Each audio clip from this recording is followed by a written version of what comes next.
Finally তোমরা সাথে আমার হোম ট্যুরটা শেয়ার কইরেই দিলাম। অনেকেই আমারে কো আফা তোমার বাড়িটা কিমুন আমরারে একটু দেখাও। তো ফাইনালি আজকা তোমরার অপেক্ষার প্রহর শেষ হইতে যাইতাছে। আসসালামু আলাইকুম, কেমন আছো সবাই? আমি তো আলহামদুলিল্লাহ অনেক ভালো আছি। তো প্রথমেই দেখাই দেই বাড়ির সামনের জায়গাটা, দেখতে পাইতেছো কত সুন্দর। তো চলো এবার বিচের দিকে যাওয়া যাক।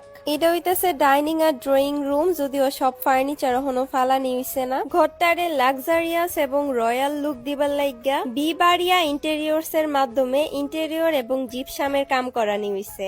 ডাইনিং আর ড্রয়িং দুইটারে আলাদা করতে মাঝখানে একটা পার্টিশন দেওয়া হইছে। এটা কিন্তু অনেক বেশি স্ট্যান্ডার্ড লাগতেছে দেখতে এবং বেশ ইউনিকও বলতে পারেন। ড্রয়িং রুমে একটা টিভি না থাকলে রুমটাই অসম্পূর্ণ থাকা জায়গা, এই কারণে এখানে মিদে একটা সুন্দর টিভি ক্যাবিনেট দেওয়া হয়েছে। আর টিভি ক্যাবিনেটটার সাথে একদম লাগানো আছে একটা ডিসপ্লে শেলফ, যেখানের মধ্যে অনেকগুলা শোপিস সাজায় রাখা হয়েছে। এই দুইটা রুমের সিলিং ওই অনেক জোস, অসাধারণ লাইটিং সাথে অসাধারণ ডিজাইন, এগুলো করা হয়েছে জিপসাম দিয়া।